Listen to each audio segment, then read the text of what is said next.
Assalamu alaikum wa rahmatullahi wa barakatuh. My name is Papatia. I'm a publisher at Djarabi Kitabs Publishing, and welcome to Djarabi Kitabs Publishing and to our book festival. This year we're trying something new.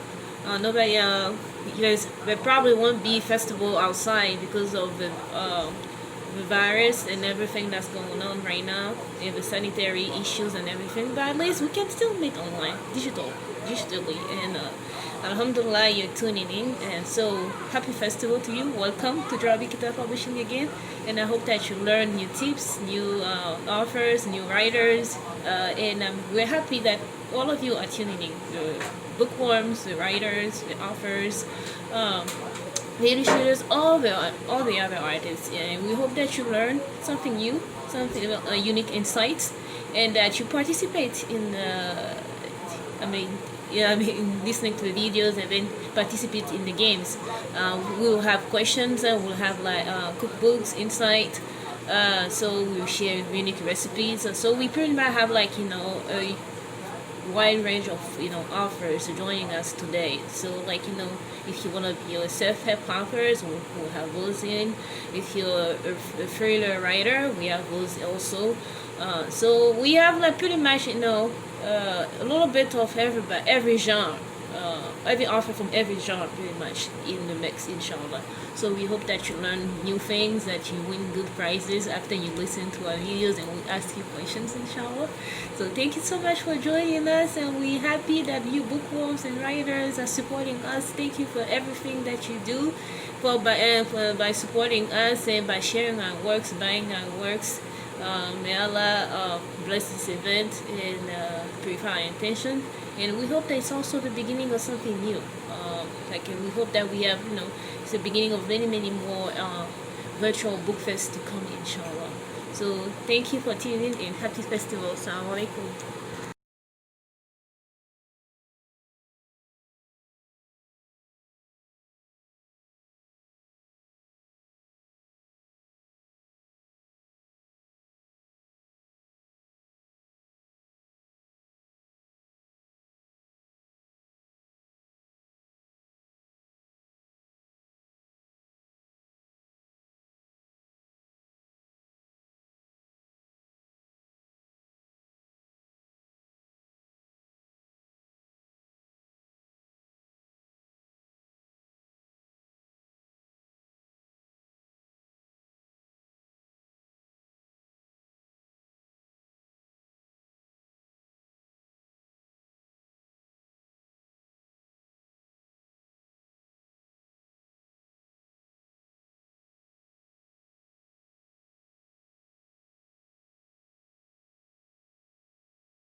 Welcome to the Djarabi Kitabs Publishing Virtual Book Tour. In other words, for short, it's DKP Virtual Book Tour. So as a published author and a writer, I'm supposed to come up with some mind-blowing, incredible writing advice for you all. But before I do that, my throat tends to get a little parched during the talk, so I'll be right back. Give me a couple of minutes.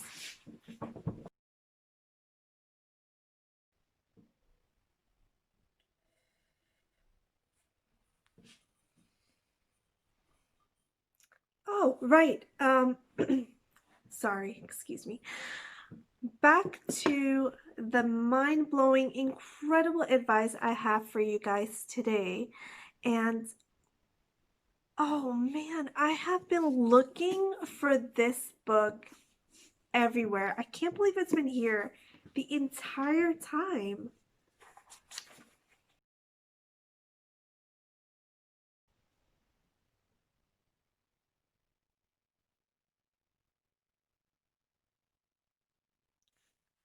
Oh, I'm so sorry. You're still there and I'm being very rude with all of this. I'm gonna get back to this writing workshop that I have ready for you guys. So, in order to write, you first need to... I just noticed in the camera that my nails are really ugly, and I don't think I can do this workshop with my nails like this. So just give me a couple of minutes. I'll be right back, okay?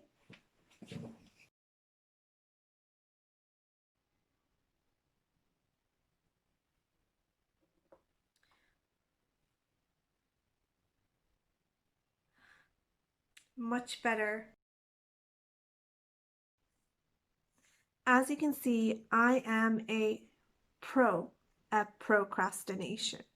I mean, procrastination can be our worst enemy on a daily basis, especially when it comes to writing. Yes, life gets in the way, blah, blah, blah. And sometimes we just have this serious case of writer's block and we want to avoid writing until we get hit by some sort of inspiration.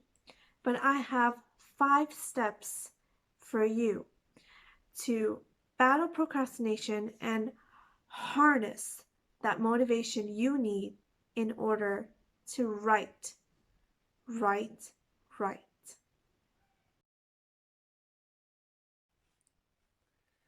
Project motivation step 1. Write down your goals. Whatever it is, it can be short term, it can be long term. It can be something as simple as day 1, I'm going to write an outline. Day 2, I'm going to write the setting of my story.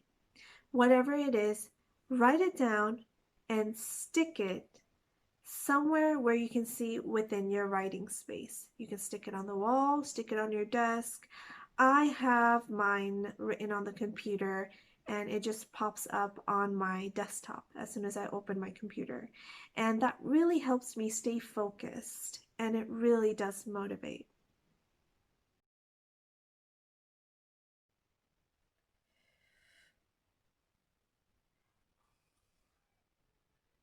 Oh, hi. Don't judge me. I was just taking my break. Project motivation 2. Time your breaks. Have something like an alarm going off on your phone so that it lets you know it's time for your break. For example, I could have a break every 15 to 20 minutes on my phone. As soon as the alarm goes off, I can get up, I can stretch, I can refill my coffee cup, um, whatever it takes. And I time it for about 2 minutes. Then I get my mind set and ready to get back to writing. So time your breaks. Set deadlines. Set personal deadlines. I'm also an English teacher, and my students know that there are certain deadlines to meet. For example, they'll usually have an opportunity to write the first draft, the second draft, and then the third or final draft. Do they always meet the deadlines? No, they don't. But they know that in order to pass my class, they kind of have to. And also, they know that the more they meet the deadlines, the more opportunity they have in order to get enough feedback from me to edit their work so that it reaches its full writing potential.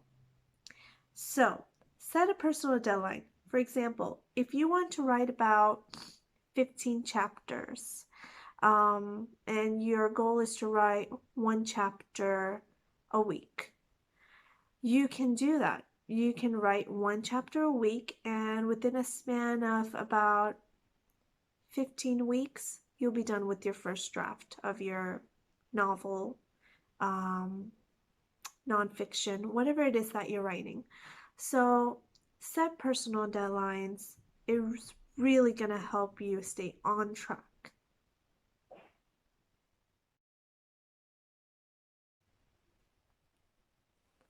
Project motivation 4.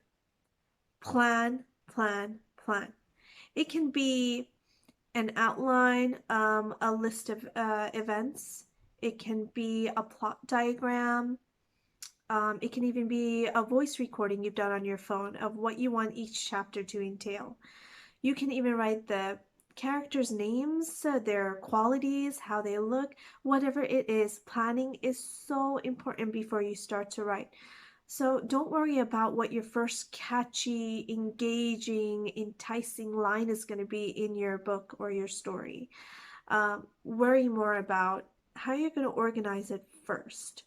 The thing is, once you have an organization, some sort of a plan ready, you can refer back to it if you forget. Let's say you've taken a break of a day or two in between your writing and you've kind of forgotten about how consistent your writing is. For example, you can italicize the job title of one of your characters. But the thing is, once you've italicized it, you have to do that consistently throughout your book or your story. So you can't italicize the title of your character's job in one chapter and then make it all caps on the next one or bold or something like that. You need to stay consistent, and a plan is definitely going to help you do that.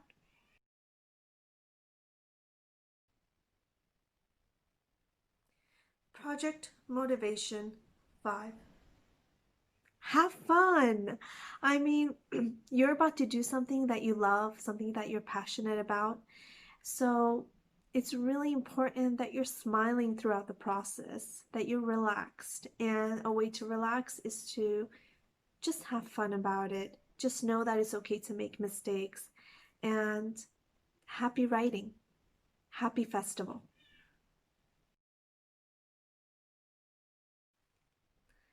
For more free writing advice and more information about my publications, visit www.roomkey.com.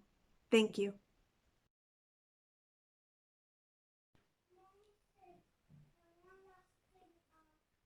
Okay, shh, quiet, I can hear you.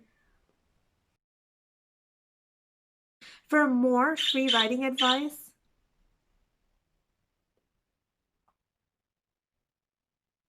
for more free writing advice,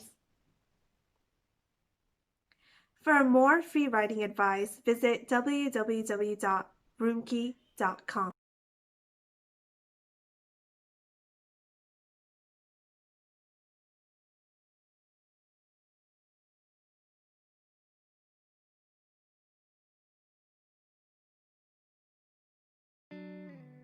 I am trapped within the whirlpool of disillusion based on the illusion created of me. You see, I'm a girl, a woman, an elderly. I'm a daughter, a mother, a grandmother, a sister, an aunt, a daughter-in-law, a wife. In a society that lives a life where they want to believe, because of this thing on my head, I am limited, confined, constrained, and restrained. I'm barred, encaged, my personality buried in some grave, along with my emotions, intuitions, dreams, and imaginations.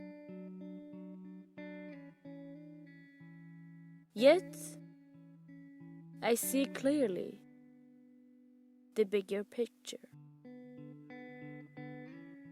You should too.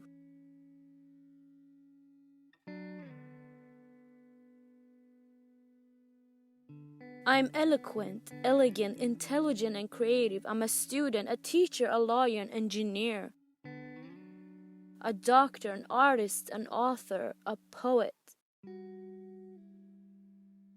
I dare to dream of professions that you would never imagine I can get. I dare to persuade with every emotion what your intuition could never guess. I dare to scream, I am me. I'm not you. I am one. You are two. There's only one of me and one of you. Let me clarify. Within this whirlpool of disillusion, based on the illusion created of me, I will give you a new illusion, finally. Finally. because it is about time that reality is not undermined to the limitations of what one wants to see, compared to the openness of how things should be. However, if it is the limitations that help you open up like a spring bloom, then imagine me as a raven. I am a raven. Now make some room. With feathers of coal and enormous eyes burning deep into you, I remember you, I say. You, the one who wishes to demean me to something dark and sublime out of Gothic nature only good for a hunt. When you run after me, I make the climb, clumsily at first, then swiftly until grace leads me into new heights. And I ask you, can you fly this high? Can you even fly? You may be colorful, brighter, and climbing to the other heights, but I soar with a power, a sudden thrust of might. I may be different, but as I am just fine. Could it be true? Am I coming through? Let me give it another try. I can fly. I know you can too, in your own human sort of way. I see you. Watch, observe, until I know you. Do you know me? Do you want to know me?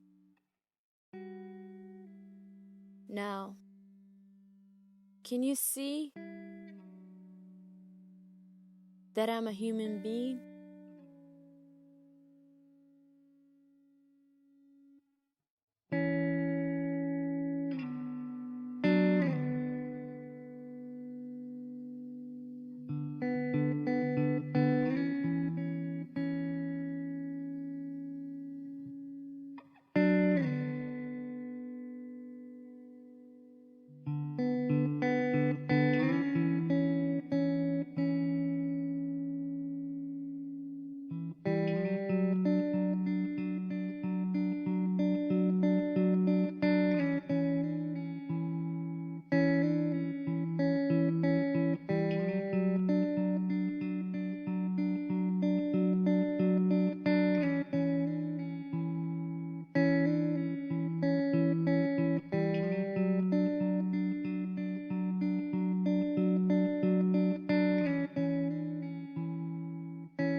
Assalamu alaikum and happy book festival.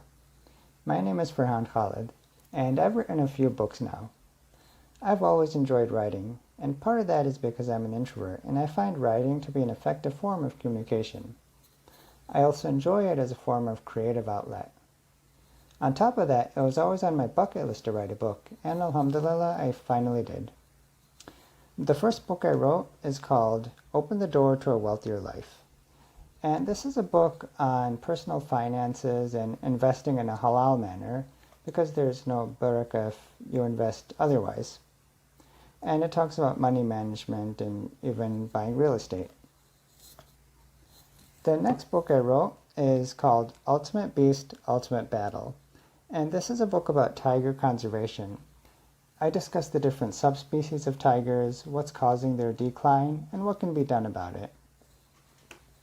I then got into children's books, which was a new challenge, but one that I've enjoyed. The first children's book I wrote was called Bilal and the Big Bully. And this is about a boy who starts at a new school and he has to deal with a bully there named Wali Wanabite. And he tries to deal with him in a way that doesn't involve violence or aggression. I think it's a good message for Muslim kids and for all kids, but it also brings in diversity and teaches about Ramadan and fasting. The next book I wrote is called Wally's World Tour. And this is a way for people to travel the world without ever leaving the comfort of their own home, and learn some geography on the way. I next wrote a book called A Tale of Two Cookies, and this is a rhyming book for toddlers. Last but not least is my latest work, Cars Go Vroom, which is also a rhyming book for toddlers. And these last two books were inspired just by me having a toddler, and I really enjoy the bonding time of being able to sit with him and read to him, even though he can't read to himself yet, but it's good for even little ones to see the words and to hear the words and see the pictures. I really enjoy writing, and I hope that you find my writing both enjoyable and informative.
Assalamu alaikum everyone, my name is HIJJAH and I'm the author of these picture books published by DKP.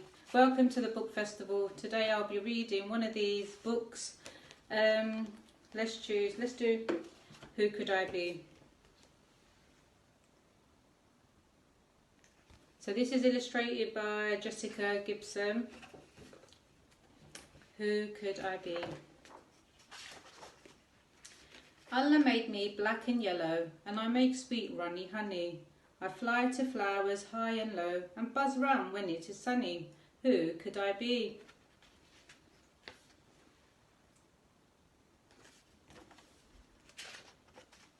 I'm a bee.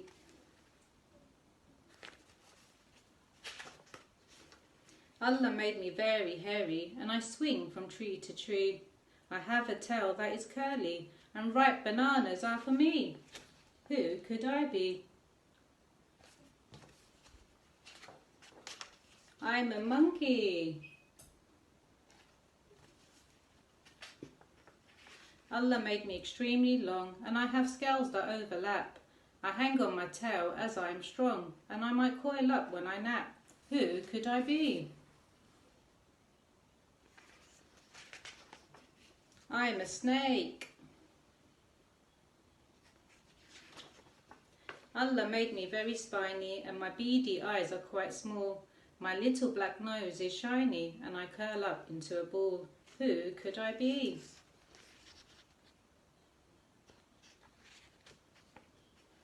I'm a hedgehog. Allah made me with bulgy eyes, and I have webbed sticky feet. I mostly eat juicy flies and yummy small insects I meet. Who could I be?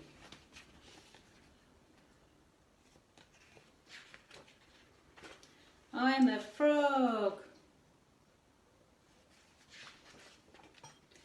Allah made me extremely tall, and I have patches on my skin. I enjoy eating leaves from trees, and my chewing looks like a grin. Who could I be?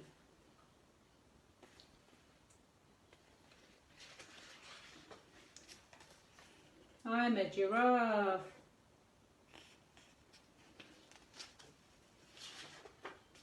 Allah made me with stubby toes, and my body is great and large. I can use my trunk like a hose, and I sometimes stomp and charge. Who could I be? I'm an elephant. Allah made us all differently, and inside us He gave a rule. Let's thank and praise Him happily, something we are all made to do. Thank you for listening. Assalamu alaikum again. I hope you've been enjoying the book festival. I'm going to read another one of my picture books. So I am going to read Camilla the Butterfly. This one is illustrated by Harriet Rodis. Camilla the Butterfly. Camilla, the caterpillar, woke up one morning feeling very hungry. From then on, she would start each day by eating through leaves. Large or small, the size didn't matter. She ate so very much that she grew bigger and bigger. Regardless, Camilla, the caterpillar, continued to chew. Feeling worried and glum, she told her friend Bilkis, "Look at the size of me, Bilkis. I'm growing so big. What do you think is happening to me?" Bilkis knew what was happening and gave a tiny grin.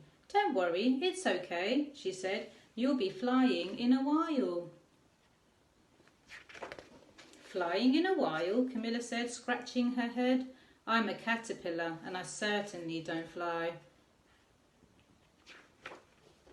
"All in good time, my friend, all in good time," Bilkis replied, flittering in the air. "You look exhausted. Maybe you need to get some rest." But it was too late for Camilla. She dropped into a deep sleep. Now nothing would wake her, not even if you tugged at her tiny little legs. As Camilla snored softly, her body changed. She slowly grew an outer layer until she was wrapped in a chrysalis. 2 weeks went by and Camilla snored and snored. With each passing day, different colours emerged and bloomed through.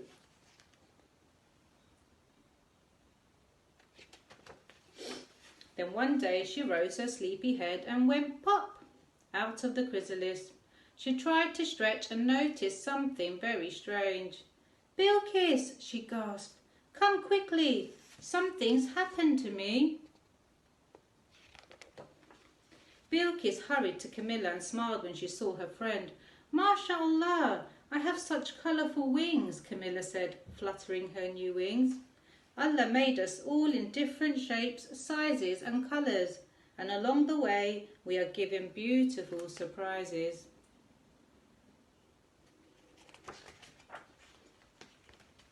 Thank you for listening. I hope you've enjoyed the story.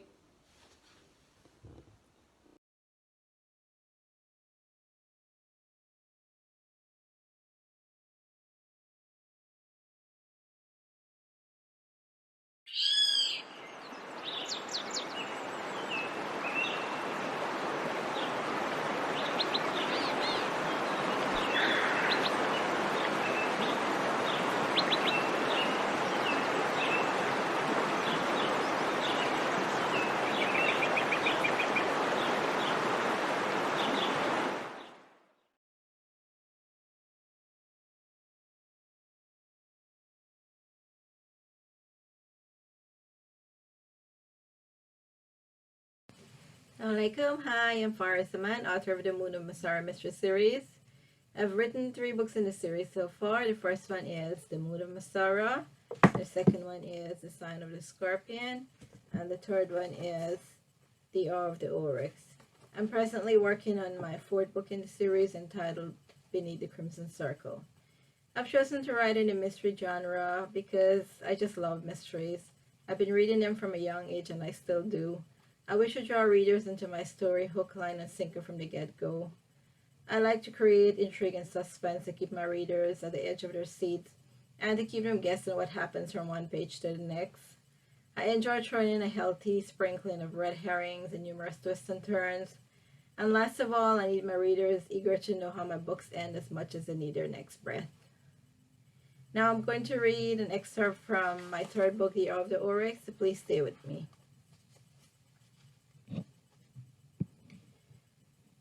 Adam wore a hooded sweatshirt and carried a bag of food for Daniel when he left Villa Wada that night. He sorely missed Zaid's presence by his side as he set off across the street. The night took on a sinister cast when one walked alone. The full moon conjured up visions of a werewolf with blood trickling from its bare teeth. A bat hanging from one of the silver trees brought to mind the bloody fangs of a vampire. Oh great, all the horror movies I've watched in the past are coming back to haunt me now. Adam skirted the silent orphanage and jogged next to the lake. The moonlight turned its surface to glistening glass. What if he saw the creature with the red eyes, or a long arm comes out and pulls him into the lake? Adam quickened his pace, speeding past the long line of trees until he came to the cemetery. Why does the graveyard look so creepy at night? He did not slow down until the welcoming lights of the village beckoned to him. He covered the distance to HIJJAH's house and rang the doorbell 3 times. Moments later, Daniel opened the door. Assalamu alaikum, Adam greeted him as he stepped inside. How are you doing? I'm good, Daniel sounded upbeat. You came alone? Yes. Zaid sprained his ankle last night. He's got to stay off his feet for a few days. Oh no, that's terrible. You shouldn't have come by yourself. It's okay. I didn't want you to get worried. How do you like your new home? It's wonderful. I made myself some food and I've been reading a lot. There's a whole room full of books here. You'll be a scholar before you know it, Adam teased. You want me to put the food in the fridge? Daniel sniffed appreciatively at the curried chicken. Yes, please. Adam filled him in on the search in the administration's offices and the tidbits Kifa had shared. When he was done, he got to his feet. I have to go now. It's getting late. Tell Zaid I wish him a speedy recovery. I will, Adam promised, drawing the hood of his sweatshirt over his head. He set off at a light jog. The lights from the village grew fainter as the cemetery drew closer. He glanced into the dark graveyard as he passed. A beam of light shone from deep within, and a strange humming filled the ear. He slowed down to a stop. What in the world was going on there? He crept to the head of the drive and peered in. His heart lurched as a figure separated itself from the shadows. It rushed towards him, spear-like weapon held high. With a choked cry, Adam took flight. Footsteps pounded after him. Panic increased his pace until he nearly flew on the path. All sorts of nightmare scenarios flashed across Adam's mind as he pushed himself to the limit.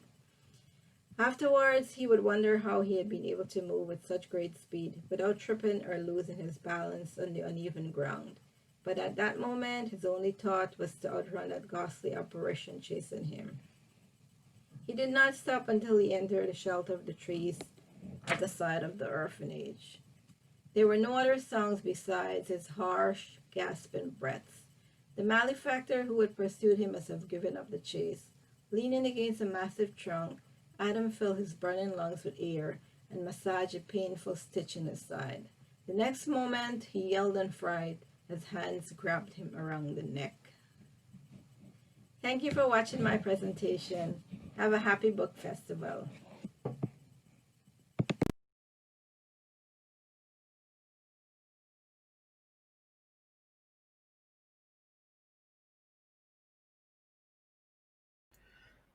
Assalamu alaikum. Today I'll be talking about the first chapter of the book Understand Your Child's Development. My name is Jamila Ho from Ilma Education and I'm the author of this first chapter. The first chapter is about cognitive development, or how children's thinking develops.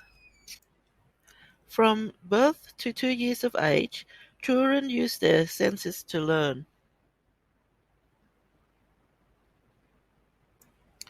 Give children lots of experiences with their senses. Play outdoors. Play with toys and things that can be pulled, poked, chewed on, make sounds, and so on. From 2 to 7 years of age, children begin to use mental representations, which means that they're beginning to use their imaginations. Provide constructive and imaginative play. This is the age of play, so let them play. That is how they learn at this age. Introduce Islam in a playful way. From 7 to 11 years of age, children's thinking become organized and logical, but their thinking is still based on concrete information, not abstract. Provide Islamic experiences. Go on excursions. Provide manipulatives and objects that can be handled. Read non-fiction books as well as fiction books.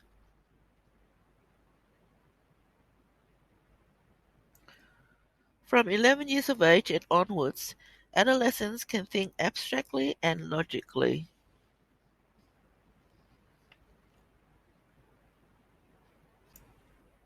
So ask higher order thinking questions. Provide resources where they can search for answers. Don't preach, but think how Islam can provide the answers.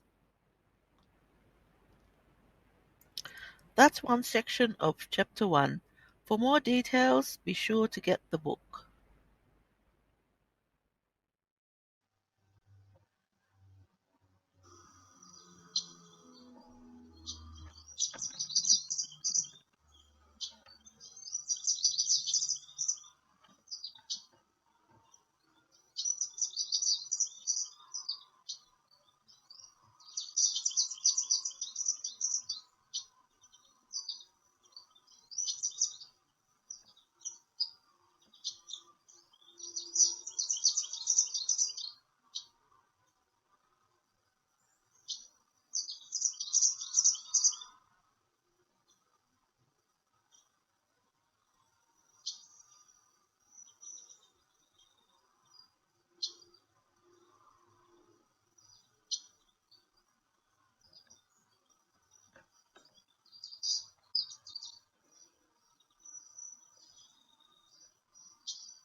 أعوذ بالله من الشيطان الرجيم بسم الله الرحمن الرحيم الحمد لله رب العالمين الصلاة والسلام على رسول الكريم وعلى آله وأصحابه أجمعين. Assalamu alaikum wa rahmatullahi wa barakatuh. This is your brother Abu Zaina from the UK, wishing you all a happy book fest, inshallah. Hope everyone is keeping well during these uncertain times. I'm grateful for Sister Papatia and Djarabi Publications for inviting me to say a few words for the book fest. Thank you for this opportunity. My name is Abu Zaina, and I'm the author of the children's book, The Young Explorer's Adventures in Mecca. I wrote the book a couple of years ago after an Umrah trip, just to document and highlight some of the historical sites in and around Mecca for young people to consider when they make their own trips to Mecca, either during Umrah or Hajj. Following the massive redevelopment of Mecca and the surrounding areas, much of the sites that used to exist historically have now actually been demolished to make way for the expansion of Masjid al-Haram and for the building of the many top-rated hotels that we see just outside the gates of the masjid.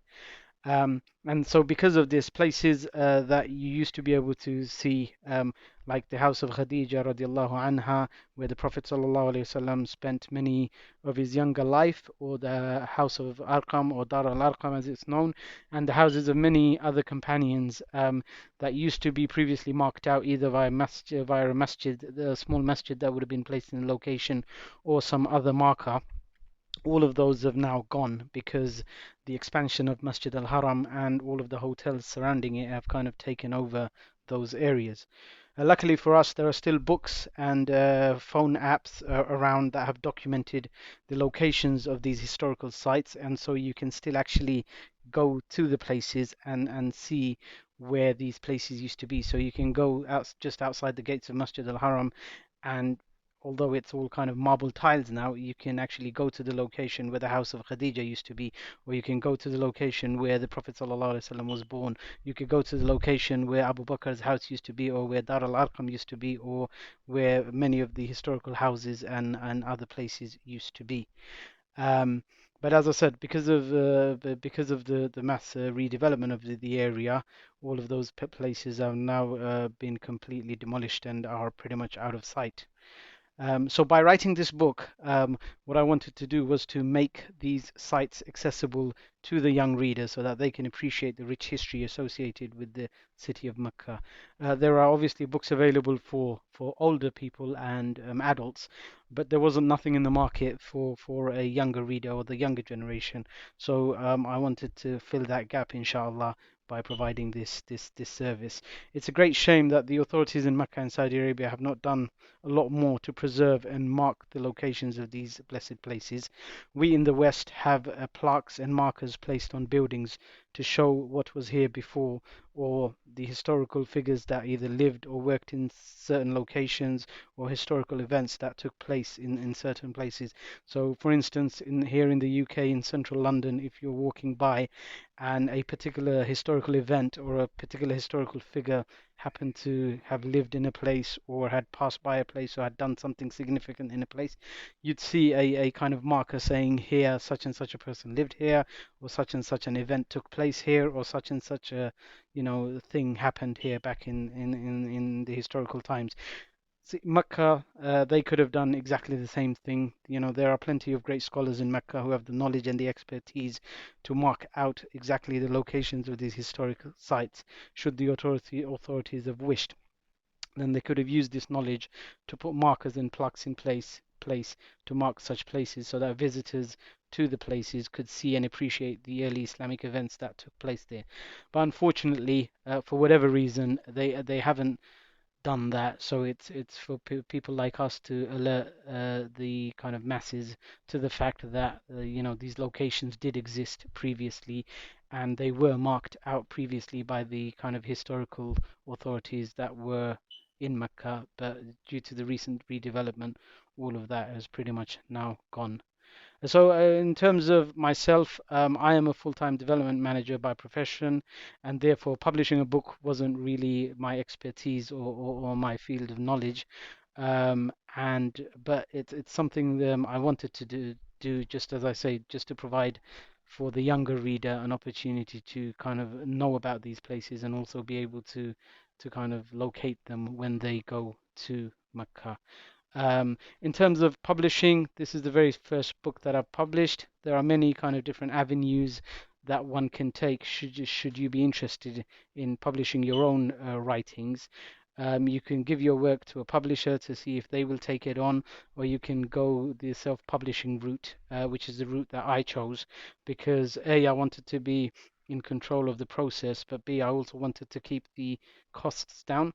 So because I chose to go on the self-publishing route, was able to go on like a print on a demand type of an arrangement whereby my books are only printed when people purchase it online, either via Amazon or via one of the other providers that are providing it, and so I don't have to fork out large amounts of money having printed stock either sitting at home or sitting in a warehouse somewhere where people can take from. So occasionally I do a kind of a bulk order where if I get a wholesaler interested, ask or a bookshop interested in wanting lots of copies, then I can go in and order those copies for myself.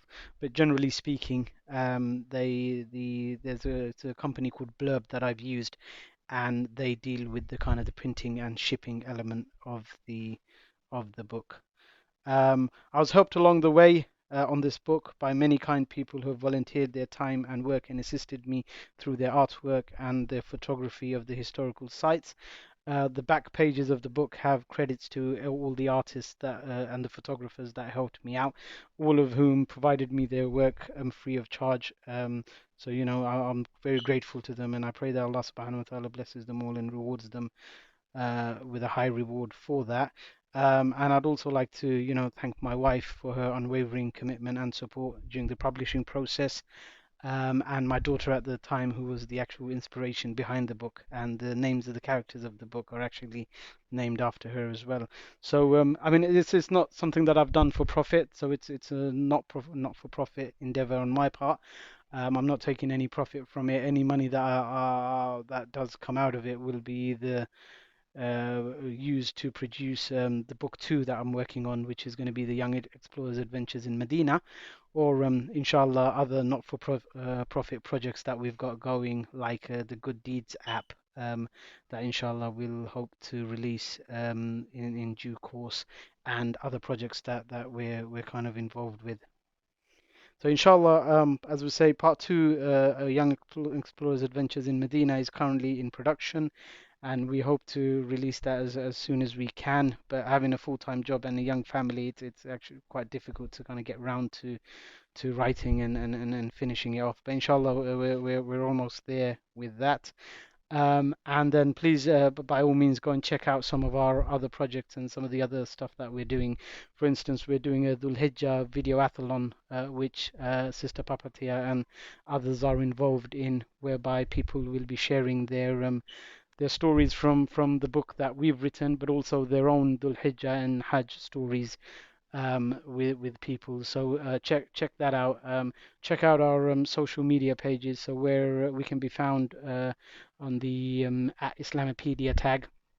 So if you either go onto Facebook or Instagram and search out at Islamopedia, we'll be there. And you can also find us on our website stroke blog, www.islamopedia.co.uk. I'm happy to take any questions offline if anyone has any. But otherwise, wishing you all a great book fest. And inshallah, look out for all the other great programs that they have lined up. And thank you again for your time. Assalamu alaikum wa rahmatullah.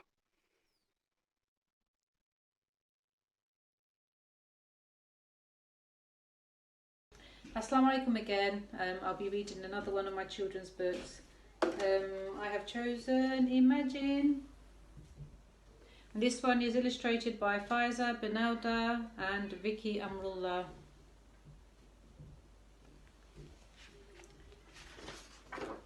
Imagine. Could we talk about something interesting while we're trying to get some rest? Okay, Eunice, Sarah replied, plucking something from the top of her head.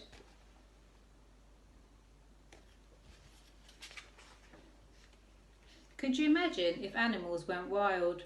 I'd keep a tiger as a pet. I'd read my Quran with the giraffes while sitting on an elephant's head.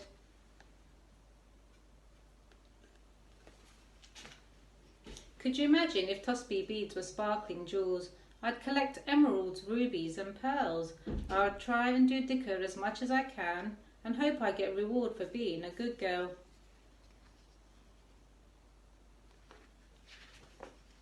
Could you imagine if octopuses lived with us? I'd put their many arms to good use. I'd get them to cook extra meals in Ramadan and feed the poor with whatever they choose. Could you imagine if spaceships landed on Earth? I'd ask the aliens to be my friends. I'd invite them round for a tea party so I could teach them some du'as then.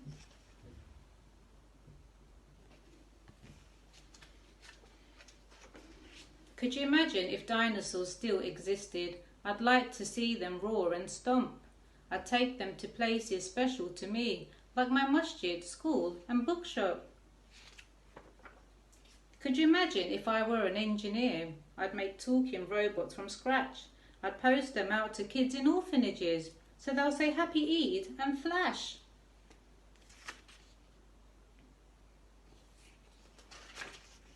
Could you imagine if our mum was a queen? I'd love to design her royal gown.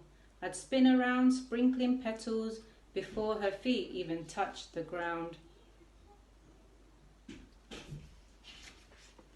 Could you imagine if raindrops were water bombs?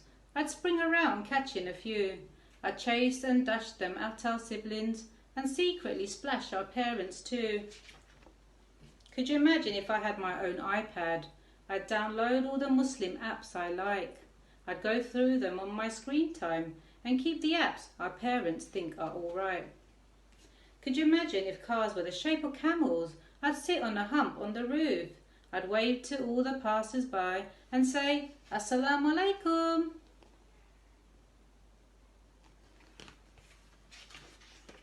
Could you imagine if clouds floated by below? I'd squeeze one to make wudu. I'd try and climb on top of another so I can pray salah. That would be cool. Could you imagine if I were a sailor? I'd ask the whales to listen and stay. I'd ask if they've heard of Yunus alayhi salam. If not, I'd tell them the tale. Could you imagine if schools were in hot air balloons? I'd like my teacher to be a tweeting bird. I'd whoosh up, up, up in a jumbo jet while the pilot does my homework. Could you imagine a world without imagination? I don't think I really can. Imagining things is so much fun. Without it, I might be just sad. Could you tell me something you could imagine? Sarah asked, looking over at Eunice's bed. She smiled and snuggled down in her own when she realised he was snoring outspread. Thank you for listening, and I hope you enjoy the rest of the festival. Assalamu alaikum.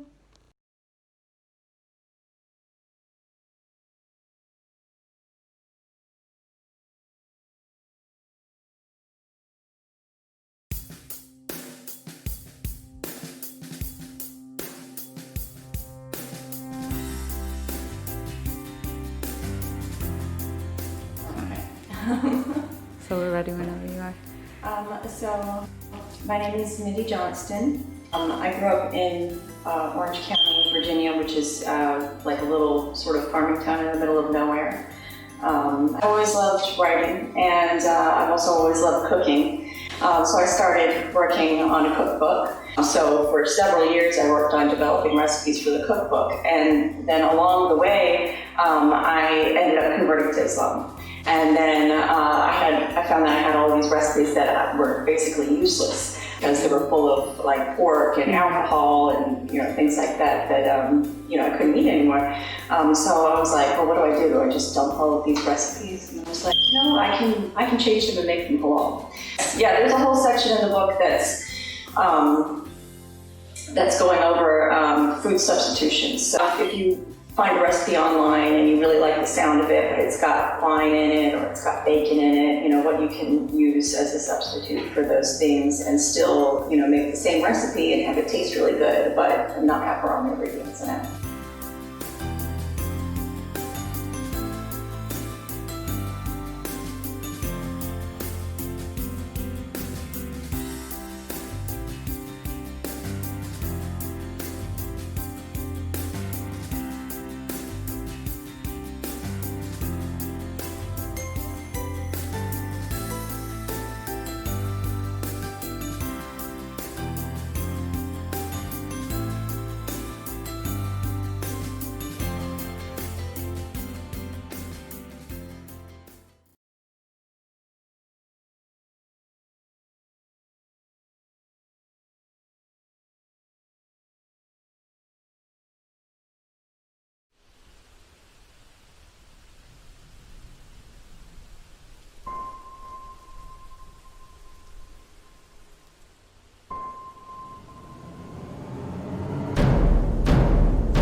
أينما كنا أينما صرنا قلنا لا إله إلا الله لا إله إلا الله. Assalamu alaikum wa rahmatullahi wa barakatuh. This is Q Abdullah Muhammad, wishing everyone a happy DKP Book Fest. I want to thank our wonderful host again for all the fantastic work she does for the growing Muslim bookish community, and express my sincerest gratitude in being welcomed and included. May Allah reward you with abundant good, Sister Rapatia Fawza, and please forgive me if I'm mispronouncing your name. This is the first time I've said it aloud rather than just reading it in my mind in emails and on social media, so I'm sorry. In any case, before I get sidetracked, because we're not here to talk names, we're here to talk books, let me introduce everyone to my book, Musa and the Blade. Now, Musa and the Blade is my debut Islamic fiction young adult novel, self-published in 2018. The story follows Musa ibn Rudaina, a young orphan boy caught between two legacies. From his mother, Rudaina, he inherits a legacy of rebellion and shame, for which he is hated long before he's old enough to even understand why. And from his grandfather, Talha, he is set to inherit the greatest honor of his people, the legendary sword known as Ladghatul Aqrab. Musa hopes that by becoming a warrior like the greatest men of his village, he can cut down the hatred and gain the villagers' acceptance at last. Talha knows that there are enemies from within and from without, all plotting to ensure his grandson never lays a finger on the illustrious weapon. It's up to him to train and prepare the boy for a lifetime of fighting to survive. Musa faces unexpected adventure, perilous predicaments, and the toughest trials in his quest to forge a legacy of his own. Alhamdulillah, this story was a blast to write, and I've received nothing but positive reviews about it. It's chock full of wholesome Islamic lessons wrapped up in 25 action-packed chapters with humorous and lovable characters. Like I've said, this book was self-published back in 2018, and it is available as an ebook or paperback from Amazon and even in the Djarabi Kitabs bookstore. As far as myself, the author of said book, I don't really have too much to say. The whole reason you're not seeing my face or hearing my natural voice is because of my earnest efforts in remaining anonymous with everything. Therefore, the most I can say is I'm a young man blessed to be a Muslim and an author, spending his time writing Islamic fiction stories with the aim to educate, entertain, and inspire.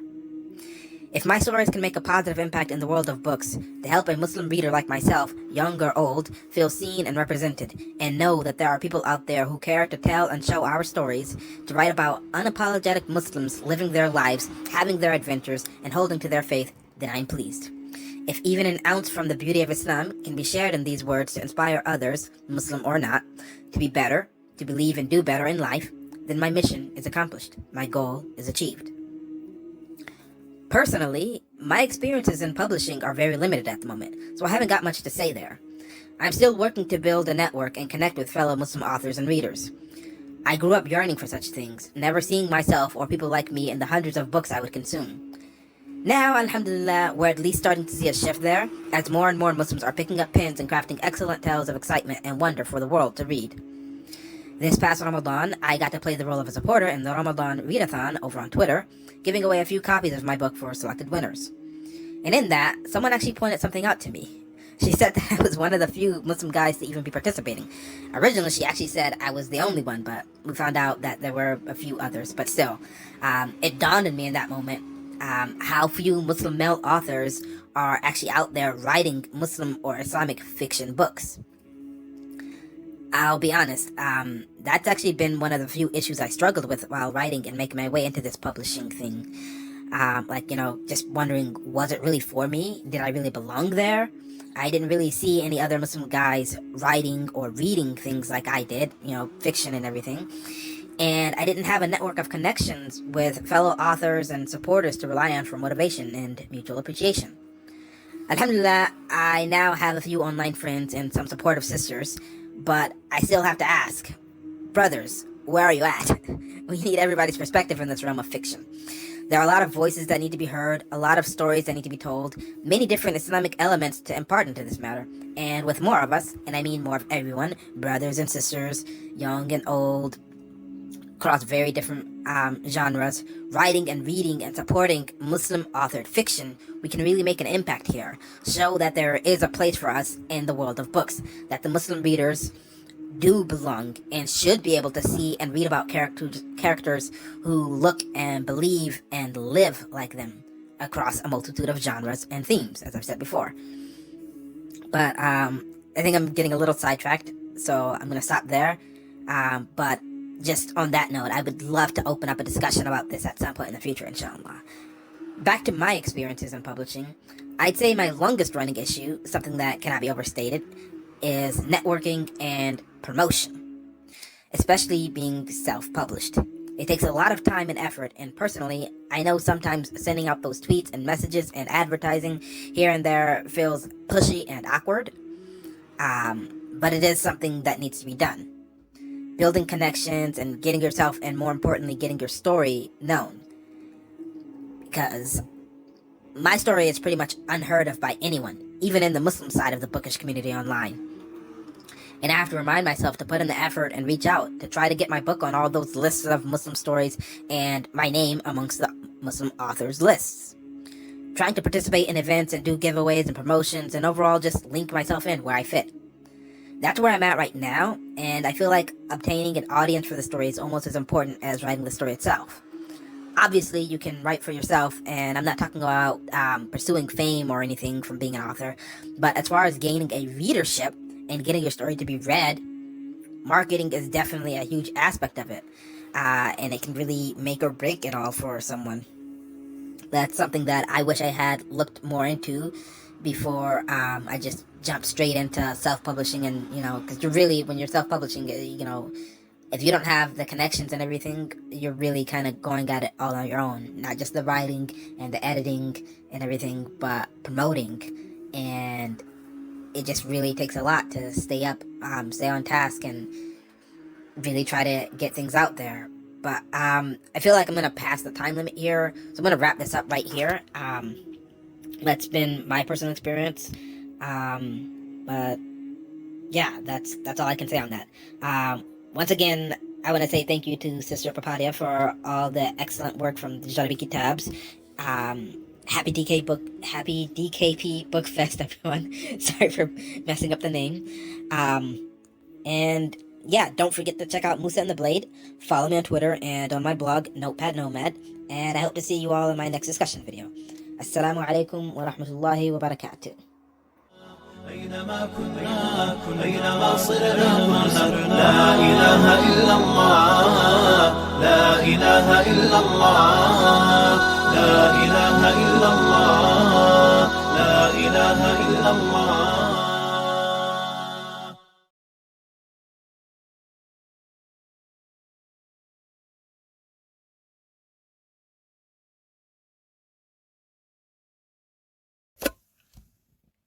Assalamu alaikum. I'm Masayat Alahi. Happy Djarabi Kitab Publishing Book Festival. I am honored to be part of this project.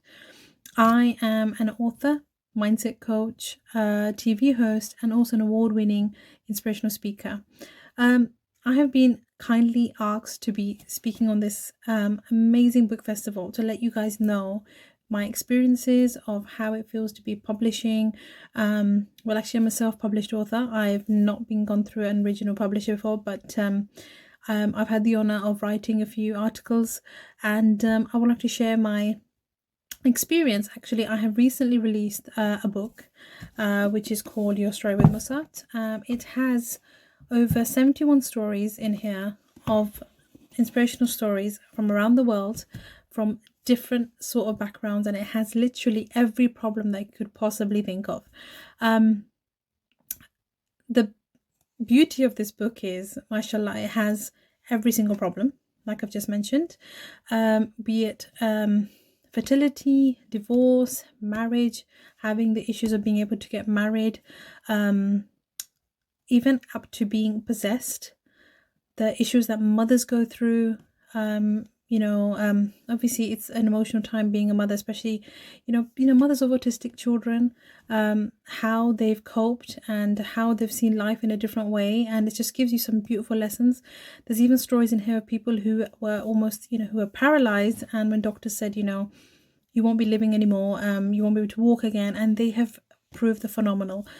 The amazing, my experience in writing this book co-authoring this book was just a big mind changer. I was actually going through something at the time. I lost a very dear person in my life, and I had put this project on a halt before I went to see them. But when I got back and I continued and I empowered on, and I'm so grateful for that because it lifted me up. And the amazing thing here is every book I've written has been a time of me to, twist my reality into, as an escapism. And all the stories in this book lifted me up literally. And alhamdulillah, everybody who has picked up this book has turned around and said, you know what, this has helped them. It's just changed their mindset. Because it's changed mine. I'm a mindset coach. I work with women, couples who have so many problems on how to, better their lives. But this actually changed my mindset, and you will not regret buying this book. Alhamdulillah. So what I would like to say is my experience of publishing is I went through a self-publishing company, and mashallah, they were absolutely amazing, which is HIJJAH. They took on board of everything, of putting it out there onto 39,000 different platforms. And the experience was phenomenal because, it's just, I know how some people you can do it on your own, but it's very overwhelming and it gets difficult. But at the beginning, my first book, Elena, which is about a girl who has learning difficulties raised in Pakistan, that book I self-published by myself. I did use one company, but it was not as good as this one. But my experience in that is I think there's many authors out there who deserve to be seen. And actually maybe some people have this dream, as soon as I become an author, I'm going to be a international bestseller, the next J.K. Rowling. I think we all dream that, or even Stephen King's, or some of the wonderful writers out there. But my experience and advice as a writer is don't care about that. I actually love writing because it heals me, it helps me in many ways, and it helps others as well, obviously, who are reading it. So if you want to write, you have to write from your heart. You have to write from you, and that's the only way you could actually enjoy writing. I think some tips and things that I would give as a writer is don't stop. Start and even write a little bit every day, be it 500 words or 600 words or even 300 words. It makes a difference. You can always get through to that book. And my experience as a writer is, since I was 6 years old, I've always wanted to be an author. And alhamdulillah, I've achieved that. Yes, fair enough. As you get older, you think, I'm going to write. And, I sent my book to so many publishers, and not so many, but I would say to a few agents at the beginning. And, I didn't go to that route exactly. I did send it at the beginning, and, you get a bit of rejections, and it's not nice. But if you want to go to the publishing route, there's just that option is always there. There's so many publishers out there, and there's also this company as well. So just don't give up. You can always get through it. So anyway, if you want to see my work, you can go to www.masratalahi.com or just Google this book or Elena, and it will pop up. Alhamdulillah, it's on many, many platforms. But my advice and experience as a writer is it's always been great. You do get this jitters and overwhelmingness. I had that at the beginning, that when I was about to release this book, to be honest, I was actually feeling quite anxious. And I think we all are always anxious because we're like, oh my God, there's going to be a grammar mistake and stuff like that. And you always get a family member pointing out, you missed a comma here, or, this thing was wrong or whatever, and there's always going to be a mistake. Don't rewrite your don't go over your mistakes again and again and again, and because life is full of mistakes, and I've learned that now. I'm like, I don't care what people think. It's out there, alhamdulillah, and it's got a message. The messages have to be 100% grammar. Yes, it is, ideally it should make sense, obviously, but you are going to get a few things that, it could be a typo issue, but don't beat yourself about it. And I think people are always worried, oh my God, it's not written well or whatever. You have to write from your soul. It doesn't matter how it's written. So alhamdulillah, I'm working on a few other projects at the moment and a few other books. Just keep your eye out. But one thing I would say is, as a writer, is write a little bit every day. Don't read it until you've finished what you want to write, and then you go back and edit it. My first book, I edited it 4 times. this one as well. But still, trust me, there'll still be mistakes. But you know what? There's so many apps now out there as well that can help you, or hire a professional editor. But I think there's lots of apps there out now that can help. So these are just some tips that I thought I'd give you. So don't give up writing, write from your soul. And my experience as a writer has been phenomenal. Thank you so much for Djarabi Kitab Publishing, and happy book festival to all of you. And as part of this book festival, I'm giving away this book to one of the winners. Inshallah, they'll be picked out. And I wish you all the best. Thank you very much. Have a wonderful day.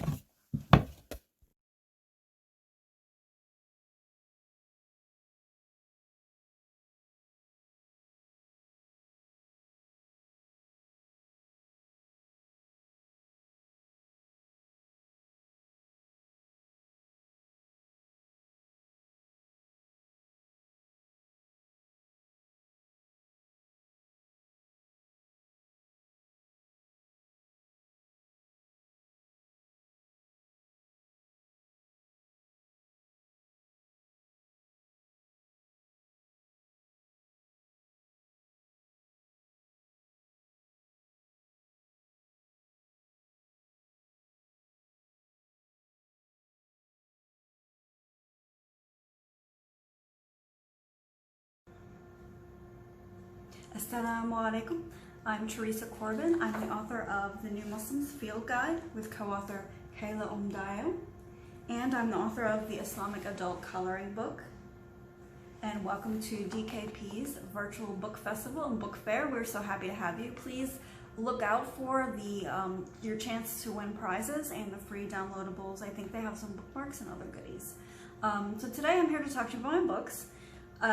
Especially in these times that we are facing right now with the global pandemic and economic crashes and everything that's going on. I think it's a great thing to do to de-stress, is to just have a coloring book in your arsenal of de-stressing techniques. The coloring book is called the Islamic Adult Coloring Book, but it is also for children. I just wanted to let everyone know that it is. I tried to put more intricate, detailed colorings in it, so that, or pages to color, like this one here, so that adults could enjoy it as well as children. And this page is about henna. It says henna comes from the Arabic henna. It is a plant-based dye used in fabric, on hair, nails, and skin, as most of us know. It is a great book for not only Muslims to distress, but also for non-Muslims as a dawah tool. So if you know any non-Muslims who are curious about Islam, they have plenty of pages about what Islam is about, who Jesus is in Islam, peace be upon him, what are the tenets of Islam, what are the beliefs. So it's a great tool, it's great for anybody. You can find it on our website here. It's also on Amazon. It's called the Islamic Adult Coloring Book. I'll show you the cover one more time. So it's great for children and adults, anybody, Muslims, non-Muslims, anybody who needs to de-stress, which, who doesn't these days? And my other book, The New Muslims Field Guide, it seems a little self-explanatory, but it is a different approach from other books on the market for new Muslims. It's more about the emotional and social integration into the community and incorporation of your faith into your culture as a new Muslim in the West. It's also a great book for non-Muslims who want to learn a little bit more about Islam. We have chapters like You're Still You, and That's a Good Thing, Culture in Islam, What's in a Name, talking about people changing their names when they become Muslim. We talk about the pillars of faith, any man. We talk about how to approach your family, and we talk about hijab, what to do in the masjid. We have a lot of practical advice, but it is also just kind of the conversation we wish we could have with every new Muslim who comes into the faith, into the deen, and has these questions that we had, that we never had answered, me and Kayla Umdayo. I'll show you one more time. It is also the 2019 winner of the Daybreak Press Book Award for Best Nonfiction Islamic Book. So that is with the Rabata Institute, the Daybreak Press Book Award for 2019. We're very excited to win that. We worked really hard on this book, and we hope it helps a lot of people not only understand with their journey, like that everybody kind of goes through the same things when they come to Islam, and that they're not alone, they're not weird, it's not unusual to feel these feelings. So when we hope to help a lot of people with that, Muslim and non-Muslim, because it also gives a more Western understanding of what the faith is, instead of these heavily jargoned books written by English as a second language writers, and they're wonderful, and there are many of them out there, but this is from a Western understanding of the faith, and kind of an approach and that kind of language to help people enter into understanding of it, as well as helping people on their journey through entering Islam. Thank you for coming to the festival, and please check out the books. They're both on Amazon, and check out the prizes, and happy festival. Assalamu alaikum.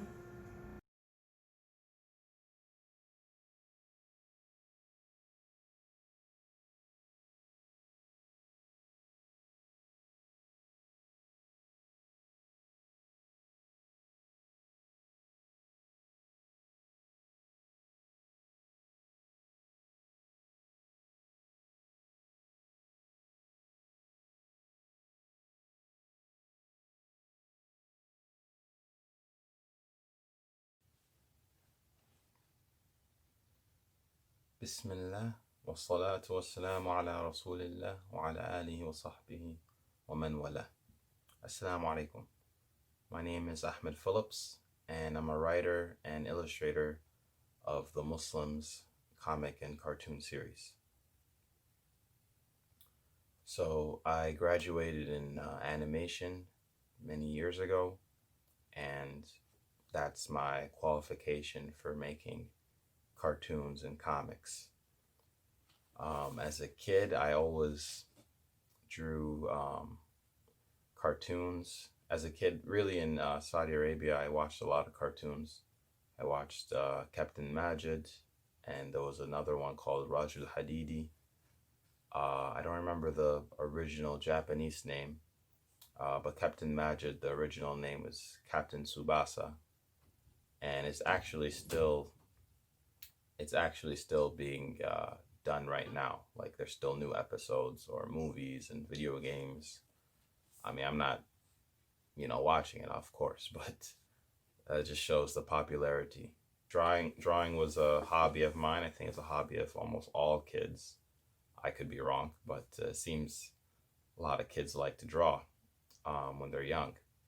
So I was no different, and I used to draw comics because my mom had bought me this massive comic book, and it had different, I think it was DC and Marvel characters fighting against each other, something like that. I think, yeah, one chapter was like Superman and Spider-Man.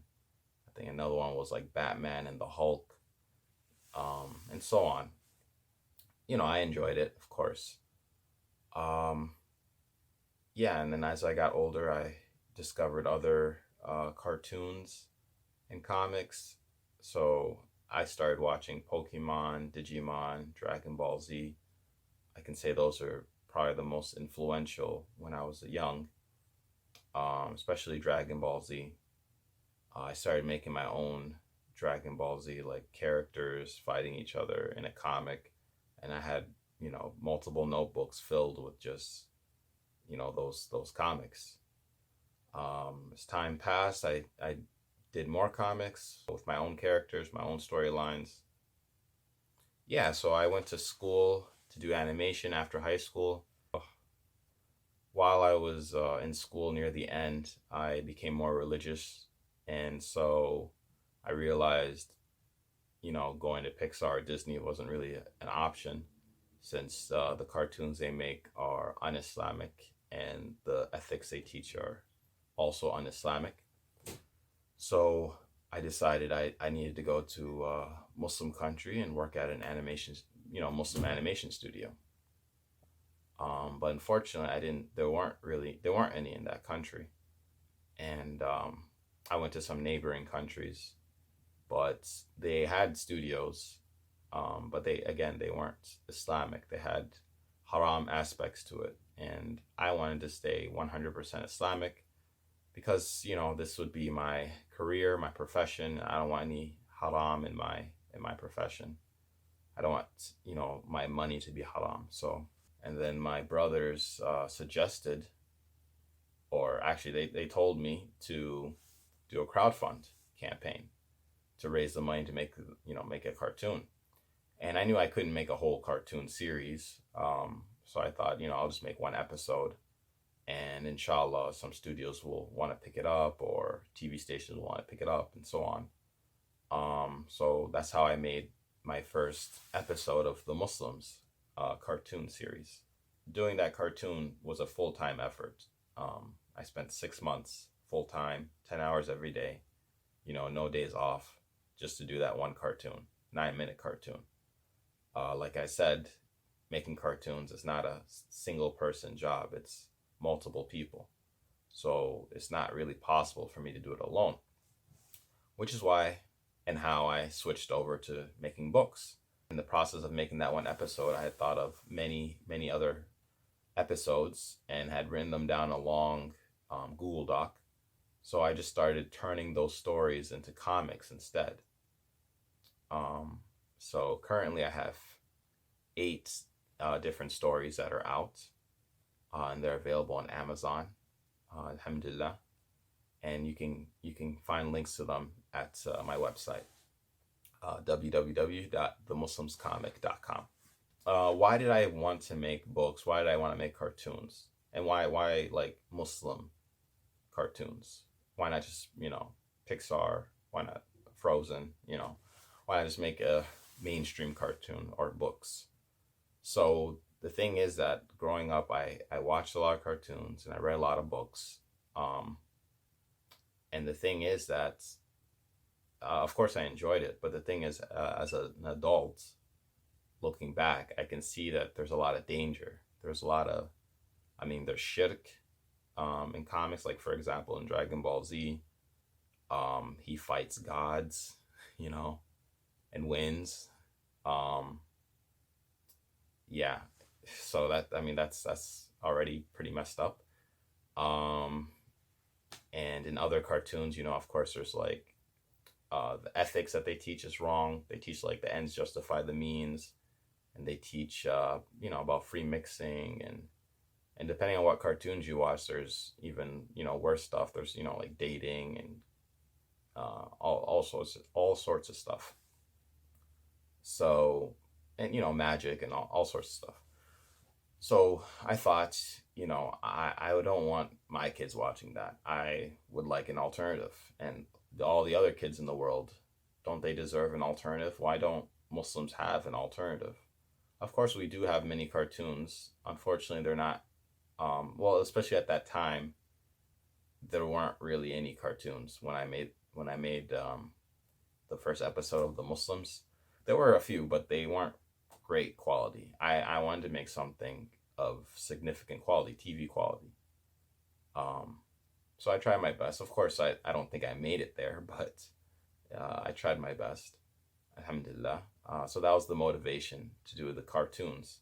Well, before I even made the comic, I made a picture book, which I've never published, and I was looking for publishers to pick it up. No one contacted me, for good reason, because the picture book was terrible. But I was a little bummed out that no one contacted me. So I thought, you know what, I'll just publish it myself. I looked into some avenues, and it's going to be super expensive. I didn't have the money, like $2,000, $3,000. I didn't have that kind of money. And then I kept searching, and then I found CreateSpace, which was working with Amazon. It's now gone, and it's just Amazon. But you could publish your book online, have it on Amazon, all for free. You don't have to have a stock of books in your garage. You don't have to buy them in advance. It's super easy. And then when people want a copy, they just pay it, buy it on Amazon. Amazon prints it off and sends it to them. Super easy, no cost to me. So I tried that, and I've not turn back. That's all I've been using for all my books, alhamdulillah. So I have, like I said, I have 8 books, 9 if you include the volume 1, which is a compilation of the first 5 books. So they deal with different subjects. It's mainly 2 main characters, Hani and Huda. So book 1 is about, I don't want to give any, spoil it in any way, but let's just say it's action packed and it's exciting, and there's some good advice there, of course. Book 2 is called Rainy Day, and it's about the dua for rain. That's probably one of my favorite ones. Book 3 is Lipstick, and it's just about Huda stealing her mom's lipstick, and her mom gives her some advice as to that. Book 4, Having Fun, is about sharing, essentially. Book 5 is called Arrogance, and it's about a new character named Abdullah, and he's very arrogant about his speed, and he uses his speed to bother people and oppress people. Book 6, The Race, it's the continuation from book 5, and so I don't want to give any spoilers, but it's kids should enjoy it. Okay, so book 7, HIJJAH, introduces some new characters. There's some action in there as well, some drama. It's one of my favorite ones. In fact, it's the one I wanted to make something that would really touch the heart. So there's some emotional scenes in that one. And then finally, book 8, called Red Shoes, and it's about Huda wanting red shoes, and but it's about being happy with what you already have. Really, it's about being happy with what Allah has already given you, alhamdulillah. So I hate marketing, and maybe many artists and authors hate marketing as well. I tried different things, social media, and it's time consuming. I don't have the time. I don't want to spend the time doing that. So the only kind of marketing I do now is just on Amazon and Facebook. I just do paid marketing. And you can Google how to do that. And actually, I want you guys, anyone who's interested in publishing, they should check out the subreddit called Self-Publish. And there's a wiki there. It's just a link to basically a list of tips and tricks and how to and all that. So, you don't have to pay anyone to teach you how to self-publish. It's all there for free. So I use that as a resource, and it has marketing as well, how to market your book as well. So it's very useful. And I would suggest anyone who's interested in publishing, especially self-publishing, to try that out. So thank you all for watching, and I hope you all enjoy this book festival. And I hope that it was of benefit to you. And I hope that you can use the information you've gathered to, publish your own books, or I guess have a better understanding of my books, alhamdulillah, or the process at least. وصلى الله على سيدنا محمد وعلى آله وصحبه أجمعين. السلام عليكم ورحمة الله وبركاته.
start.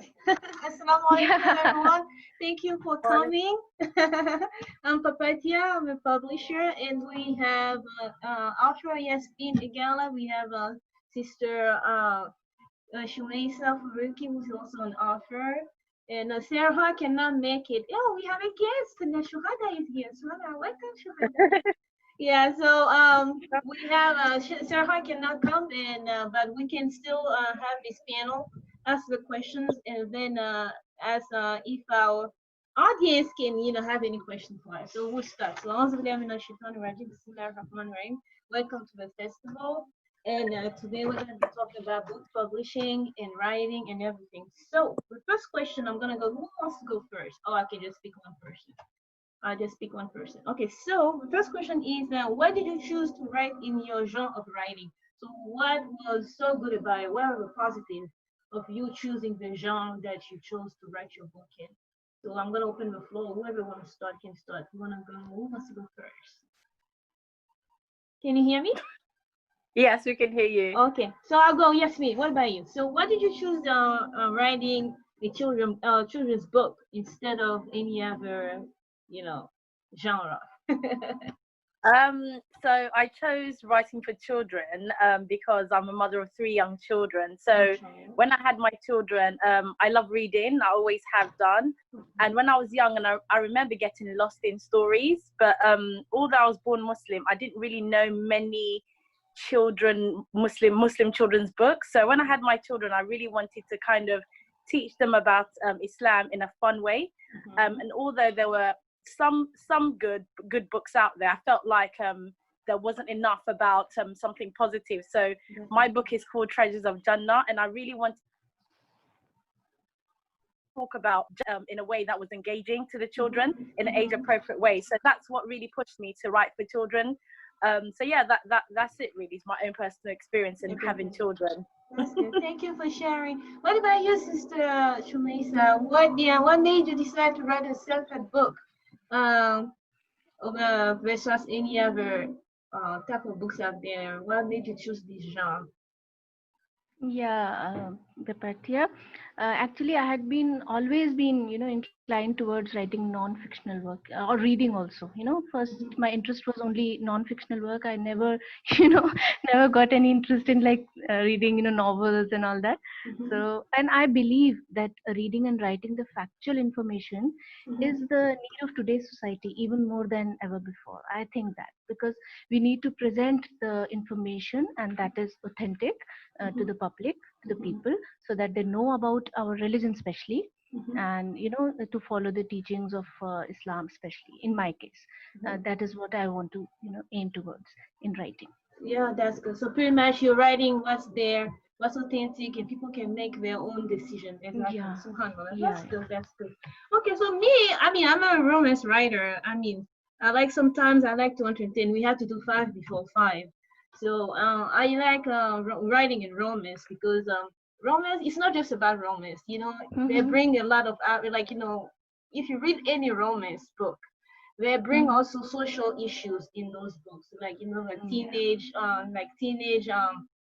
incarcerations and marriage issues. So, but a lot of these books were not Islamic, so I felt like for the Muslim audience, I had to write for that with this kind of mindset in mind, because what's the point of telling people, okay, you can date, we cannot date in Islam. We have to get married, so it's like I had to portray a lot of relationships in my writing. But there's so many subgenres of writing of romance, but we're not gonna get deeper. So but I love romance because right now in this age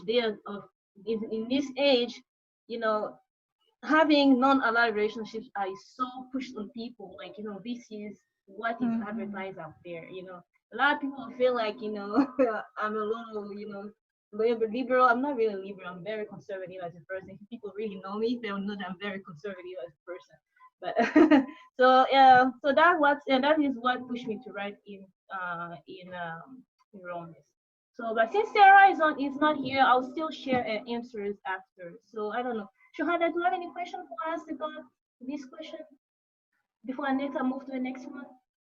No, I'm okay. Okay, all right. So we'll go to the next question. So what has been your experiences in publishing, like trying to get published. You know, how hard was it to try to be published by a non-Muslim publisher or published by a Muslim publisher?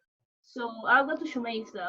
So how was it for you? What is your experiences in publishing? Like, how was it hard for you?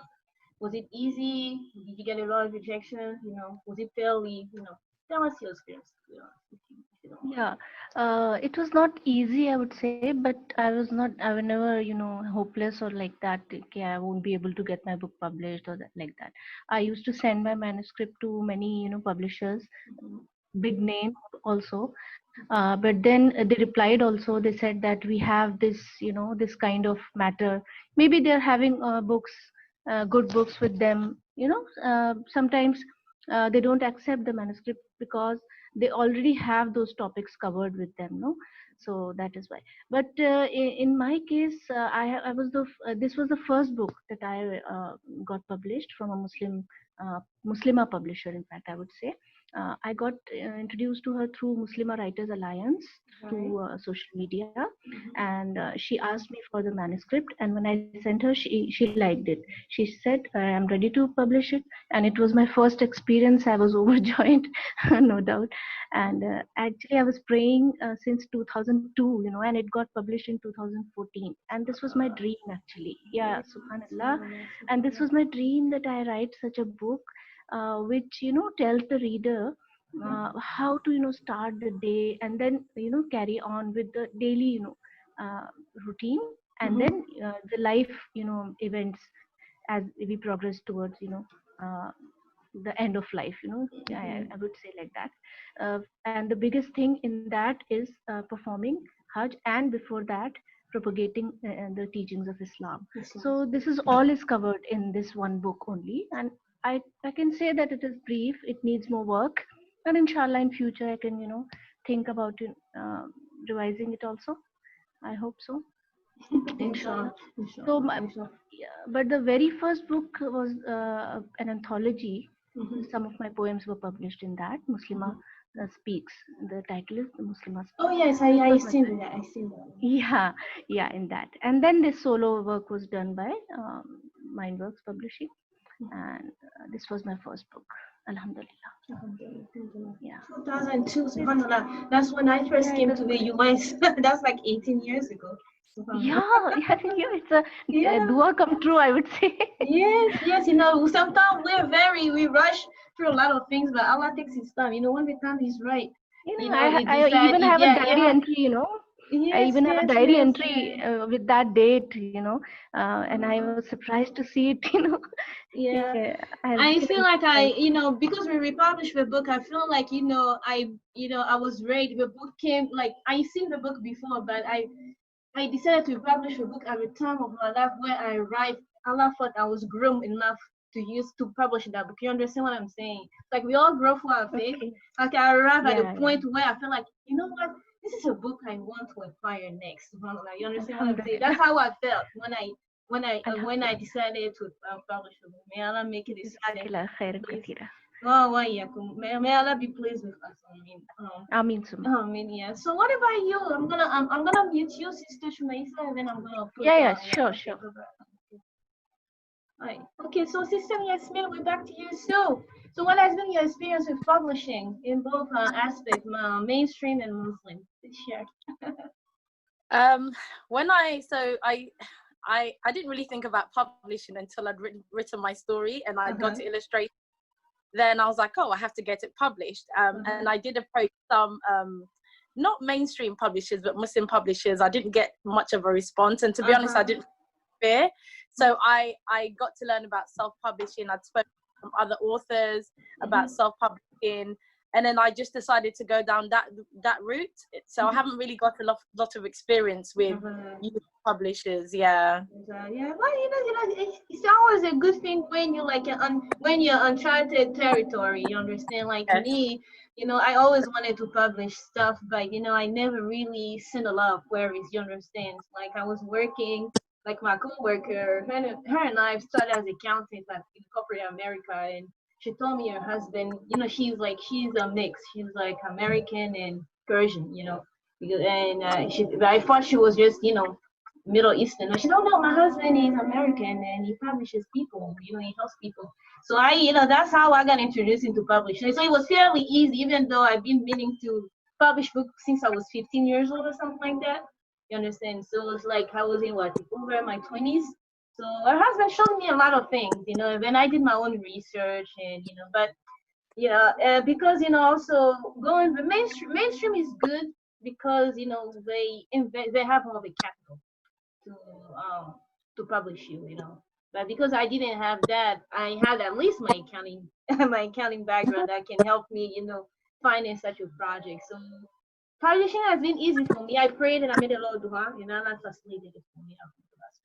So I don't. Yeah. So thank you for your answer.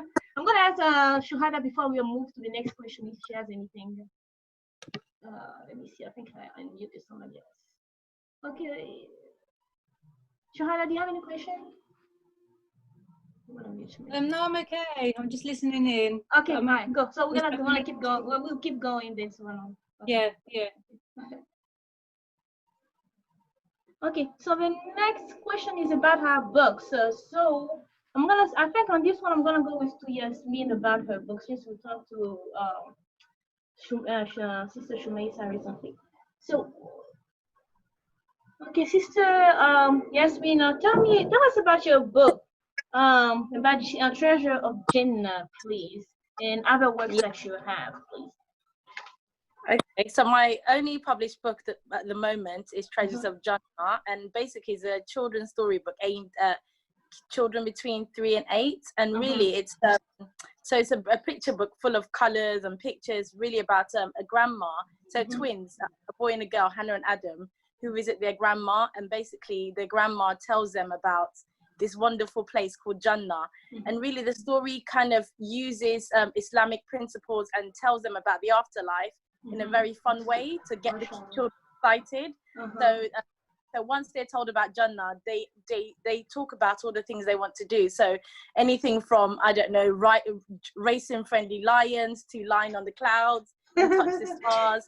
And there's even a bit of education, kind of what do we have to do to get to Jannah, and there's a brief educative piece about wild imagination, mashallah, that's good. Mashallah.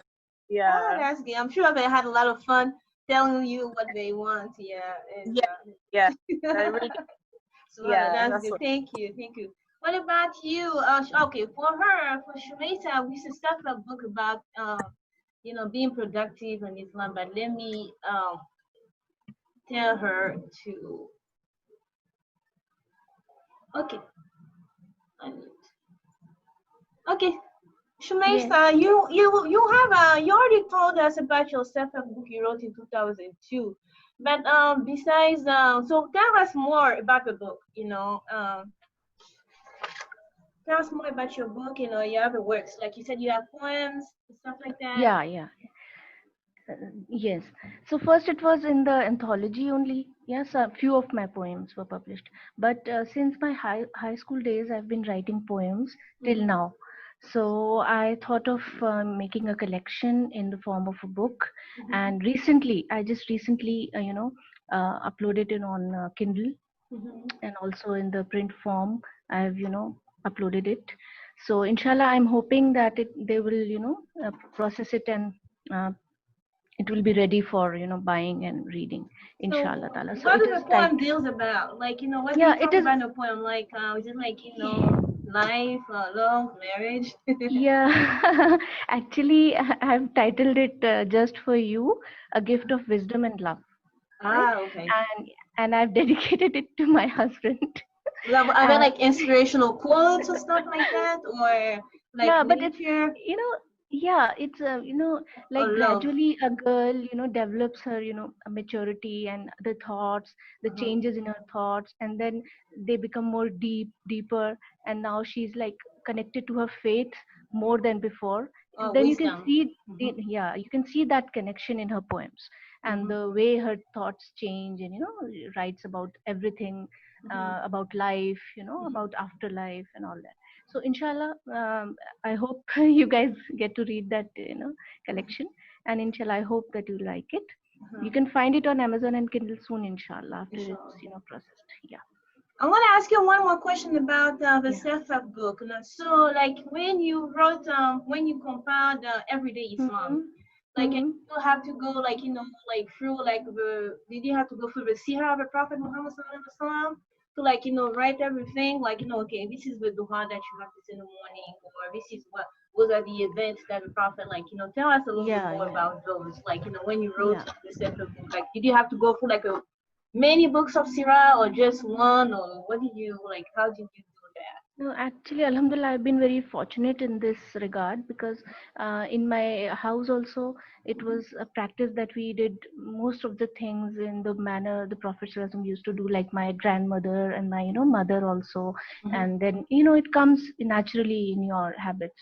So I used to see that how everything, like from waking up in the morning to doing your work, going out of the house, then coming back, then, the afternoon nap, that small things, and then the bigger things, the purpose of life is what we have to do for Islam and all that.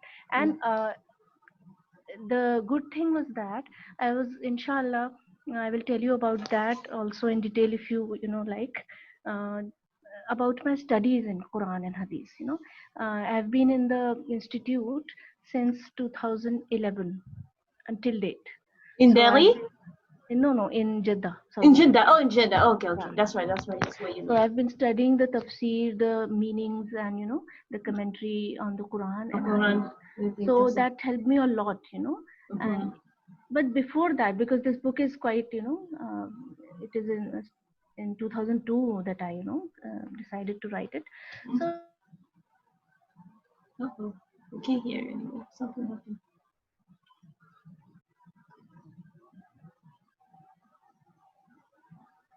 Oh, I cannot hear her anymore. I feel like her voice, her microphone went out. Can you hear her? She's talking, but I cannot hear which kind of books. So, and the study of the Quran. So, from that, I had the inspiration to, frame this. First, I framed all the events in life that will come in a Muslim's life, and that we have to, incorporate the teachings of Islam. So, this was the, Okay, good. Thank you. I think my microphone keeps going out. We have another person in. Sister Alima Bashir is in too. I wasn't sure if she was going to be able to make it, but she made it. Alhamdulillah. Walaikum salam. Welcome, sister. I didn't know if you'll be able to make it, but you made it. And I think I forgot. I kept seeing it, but I forgot to click on it to admit you in it. Sorry, I apologize. Welcome. So we've been talking about a lot of things. So right now we're on question 3. So maybe I'm gonna ask you, do you want to share something about your books, or you just want to be in the audience listening? I'll just listen, inshallah, and I'll input anything I have. So that's good. Thank you for joining us. That's really nice of you. Alhamdulillah. Okay, so thank you, Sister Shumaisa. Sorry for jumping to you, to Sister Alima, and all that. So I'm gonna go back to you, Sister Yasmin. So now I'm gonna go to question 4. So I was saying in the questions, like we're supposed to be people of Ikra, people of Imanu, or Tafakkur, but sometimes the reality out there is very different, and sometimes I feel like we're making an impact with our work. Sometimes I feel we don't. What is your opinion on that? Do you feel like our works are changing, like making some changes in people's minds? Are we targeting? Are we making any progress? Do you see any? Yes, I think we've come, as a Muslim community, we've come a long way. So I was born into a family, and when I think back to when I was young, there was hardly anything out there for us to read, or that is relatable. So I think definitely we've made some progress. So in terms of reading, there's lots of books. So like if you look at us here, we all kind of write in different genres. There's a lot of other things as well. So aside from reading a traditional book, there's different ways now we can engage and ponder on our religion and stuff like that. So I think we still got a long way to go, but I think we really have made progress, and there's a lot of passion to make change out there nowadays. Yeah, thank you so much, sir. My son is coming. I told him to wait a little bit. Ali, please give me time. Please go back to Baba. Sorry. Ali, please go back to Baba, please. Later. I'll give you candy, please. after. What I have to do so they can listen? Give me a minute. You want gummy bear? Okay, after. You know. Okay. Thank you. You were not supposed to come in here. Sorry about that. Okay. I lost my train of thought because it distracted me so much. Thank you for sharing your part. That's right. I believe we're actually making progress, but sometimes it's kind of hard to like calibrate it. What about you, Sister Shmaisa? What do you think? Do you feel like your work is making an impact on your audience? Do you feel like people are actually seeing the benefits in living by the Sunnah ways, or do you feel like there's a disdain in that in the Ummah sometimes? Yeah, Papatia, first of all, I will, I'll have to say that I agree with Yasmin, because there's a lot of passion, in presenting your work in new ways. And I see many Muslimas, especially, doing a lot of work. And I'm so, glad to see that. Alhamdulillah. And as for your question, this question is very, very important for me, especially, and I would love to answer it.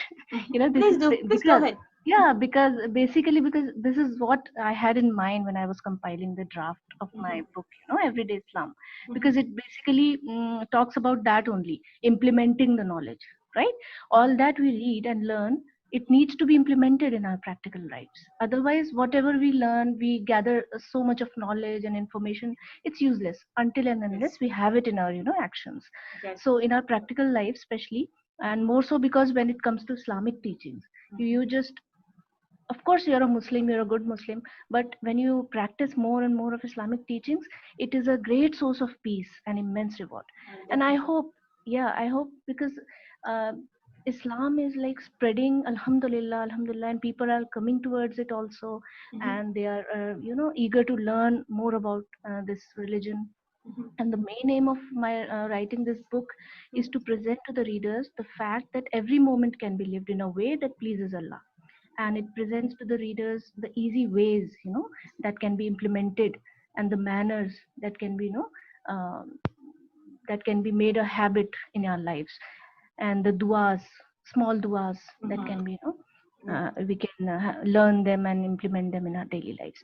And also, I believe that books like this, like this self-help book in Islam, can have an impact on the audience when they realize and understand that Islam is not just some, set of rituals only, or some acts of worship only, but it's a complete, we have to live Islam. That is what I want to convey.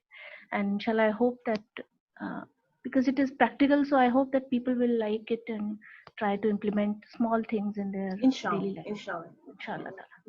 I mean, I already lived by that lifestyle, so for me it was easy, but it's not for everybody, So once in a while, if I comment on it, I'll probably get some sneers here and there. But I try not to be pushy and put my views on people. So sometimes it's easy with a book. You just tell people, okay, here's a book. This book, if you're interested, you can read it. So I hope, we all try to live by this prophetic example, inshallah. Thank you for sharing. Inshallah. Okay. So Shuhada and Alima, do you have any question for us this last one? No? Okay, all right. So now we're getting to the fifth question. Any upcoming works besides what we have already? We have already published. Sister Yasmin, do you have any upcoming works? You have to Yes, I have got a few things up the pipeline. So I've got a few things to do with children. So as I said, my genre that I'm familiar with is children, but I have got something in the way of a novel.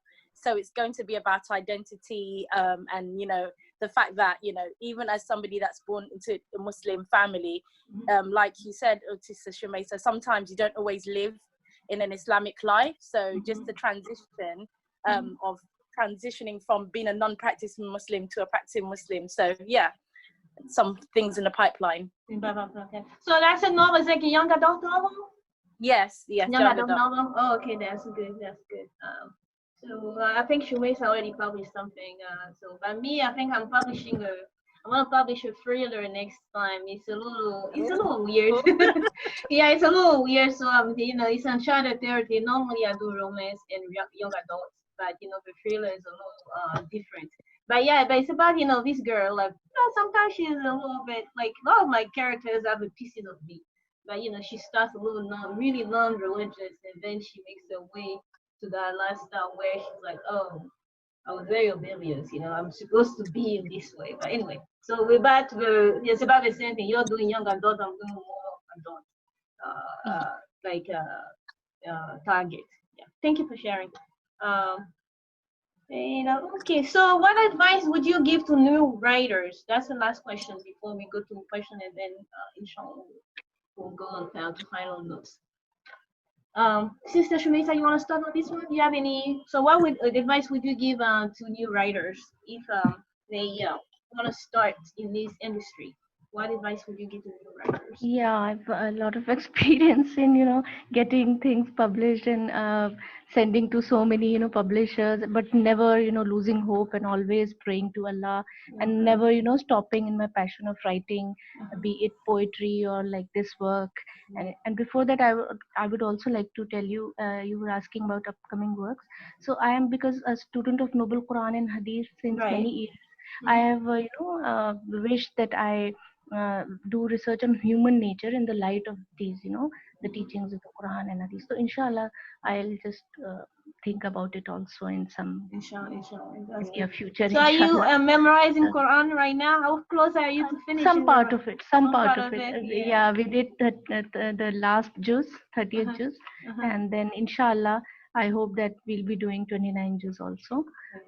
So it's like baby steps, but yeah, no, it's baby steps. Like right now I'm doing the first juz and revisiting the last juz. Alhamdulillah, alhamdulillah. It's intense, every day I feel like I have like small minute here, and then if I can. Yeah, we have to give a lot of time to that. Yeah, it takes a lot of energy. Yeah.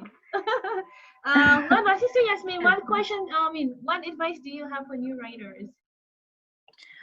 Similar to what Sister Shamesa said, I think it's just right, because I think sometimes new writers, when people approach me about writing, it seems so nerve-wracking, the publishing, and I think some people don't feel like an author. I didn't feel like an author until I wrote. So I would say just start writing, but in the background as well, call out to people that have done it before. So seek out, if you don't know, the advice of more seasoned authors with the publishing and everything, but just start writing. Yeah, I understand. That's good. Thank you. Yeah, even me, you see me, I'm like, I like to tell people I'm an accountant, but usually, so a lot of them I forget I'm also a writer and publisher. I'm not gonna lie to you.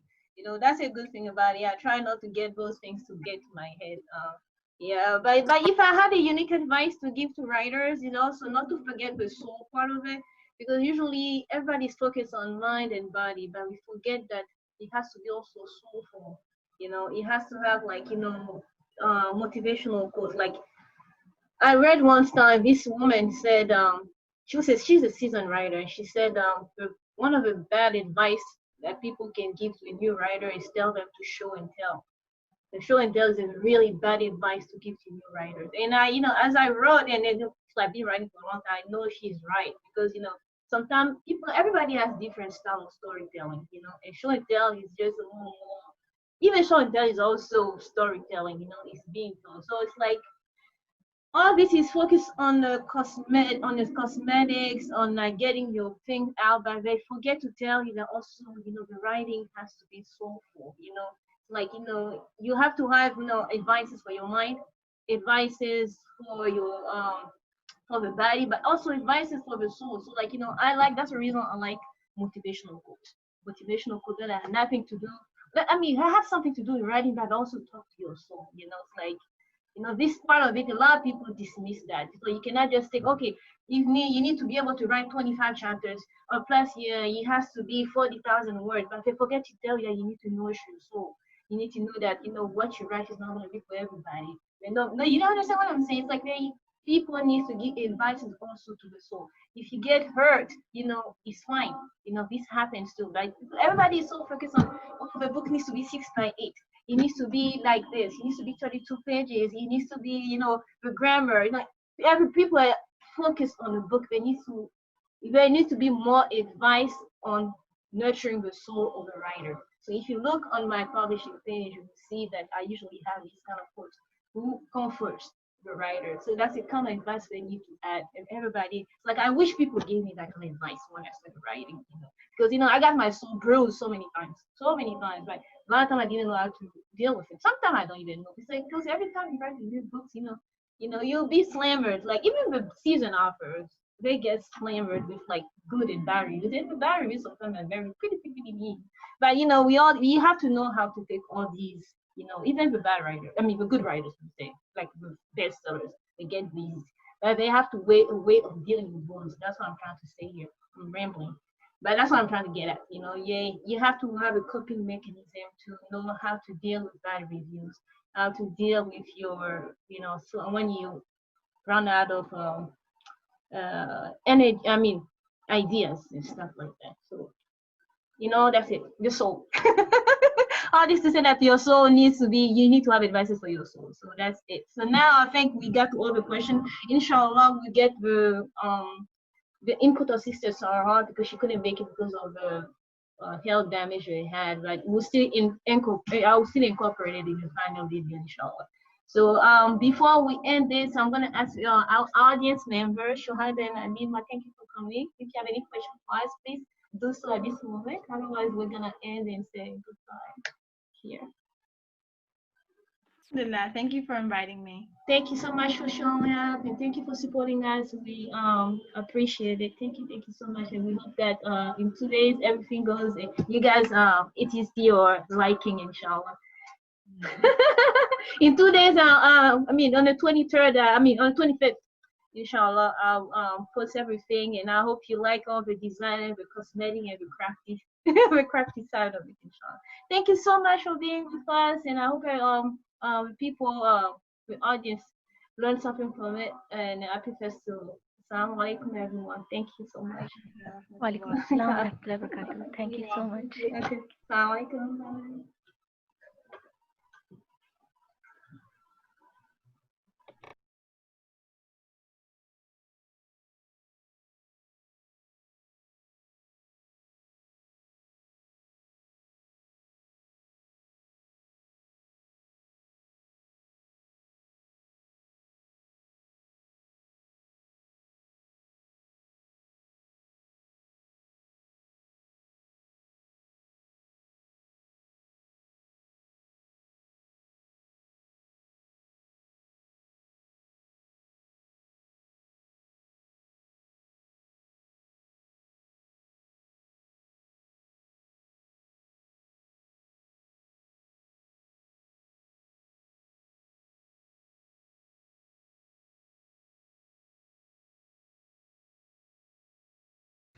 Assalamu alaikum, everyone. Welcome to the DKP Book Festival. We're in very strange and unprecedented times, but I wanted to thank Djarabi Kitabs for bringing us together. I feel technology is so amazing that even in this global pandemic, we are able to connect and learn from each other. So thank you for this opportunity. Before I begin, I wanted to introduce myself. My name is Zishan Shah, and I am a certified holistic health coach, a passionate food advocate, and the owner of Eat Drink Pure LLC. I help women to rethink their food and empower them with the tools to live healthier, happier lives. So, like I said, I am a passionate food advocate, health advocate, and I healed my own Hashimoto's disease through rethinking my food and treating food as medicine.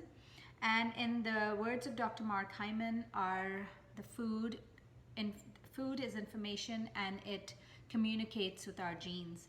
So it's sunnah as well to eat, drink pure, hence the name. And so I wanted to invite you all to and encourage you to focus on your food to balance your immune system in these strange times. So one thing I do to balance my immunity, the foods that I use are turmeric with its powerful curcumin and antibacterial, antiviral compounds. I focus on having more ginger, lemon, and all of these foods I have talked at length about in my Medium article. If you go onto the website medium.com, you can look it up. 7 pantry staples to balance your immune system. So go and check that out. But today I want to show you a quick recipe that I use, and you can find this recipe on my website eatdrinkpure.com. I take lemon water, lemon ginger water in the morning, and I make this concoction. I batch make it, and I have a tablespoon with my warm water every morning. This helps to alkalize my body, it helps to reduce inflammation and detox my liver, and it's helped me in preventing the sugary, caffeinated beverage consumption that most of us do first thing in the morning. This is what goes into my lemon water. I batch make this, and like I said, you can find the recipe on my website eatdrinkpure.com. But here it is. I just wanted to show you what all goes into my water in the morning. There's lemon, turmeric, honey, and gingerol. All of these foods are high in vitamin C. Turmeric with curcumin, antiviral, antibacterial, anti-inflammatory, reduces inflammation. Honey, again, a sunnah food. It is antibacterial and cure for so many diseases out there. And then we have ginger with gingerol and highly anti-inflammatory, antiviral properties in there as well. So I will add all of this to my water. In goes the ginger, turmeric, lemon, and honey. This honey is going to take a while to go in there, but this is actually not a bad tasting concoction right here, and will help you in reducing inflammation and balance your immunity. I hope you guys will try this recipe. It's super simple. If you batch make it, it's even easier in the morning. Just take a tablespoon, add it to your warm water, and that's really about it. So if you do make it, remember to tag me so I can see your creations, and go check out the recipe on my website eatdrinkpure.com, and connect with me on my Instagram page. DM me if you have any questions. I am accepting clients at this time, one-on-one coaching clients, so go ahead and book your free call if you want to join my program, and I hope to connect with you all there.